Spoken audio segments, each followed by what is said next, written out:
Mohamed Abbas bowls Leicestershire back into the match. Gloucestershire would look to put T20 disappointment behind them, a place at finals day disappearing with defeat by Worcestershire just a few days prior, while Leicestershire's last action saw a tight contest at Grace Road go Kent's way. With blue skies overhead and the sun shining on Bristol, Leicestershire put their hosts into bat.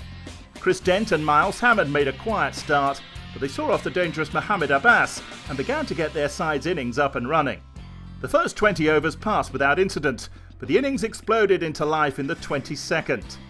With the second ball of the over, Dent brought up the 50 partnership, but he'd be gone just 4 balls later, bowled by Gavin Griffiths for 28.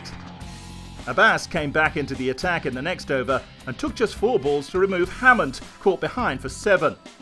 And in his next over, Abbas had his second, Benny Howe's duck, coming off just 6 balls. 50 without loss had become 50 for 3, and Leicestershire's decision to bowl first looked to be the right one. The home side survived to lunch without further loss, going into the break at 56 for 3. Despite losing 3 quick wickets for no runs, Gloucestershire batted with confidence in the afternoon session, James Bracey and Gareth Roderick taking their side past the 100 mark in the 46th over. It would be their session to savour, taking on the Leicestershire bowlers and finding some success.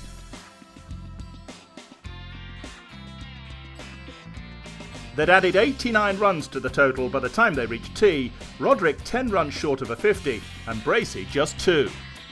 Bracey would reach his half-century soon after the resumption of play, a boundary off Abbas taking him to the milestone. So Abbas removed his partner instead, Roderick Plum LBW, gone for 41. Jack Taylor played a supporting role to Bracey, who quickly accelerated after making his half-century.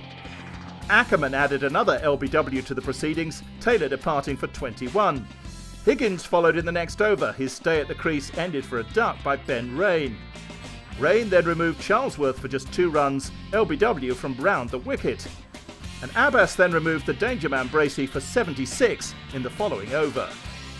4 wickets had fallen for just 9 runs, and Gloucestershire's excellent afternoon session looked a distant memory.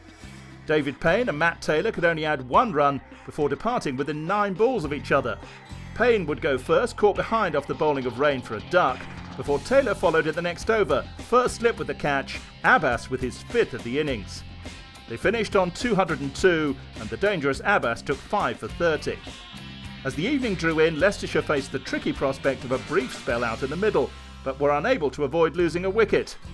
Harry Dearden was caught at slip to a David Payne delivery, out for 4, and night watchman Griffiths headed in. They survived through to the close of play and will resume tomorrow on 11 for 1 after an engaging first day's play.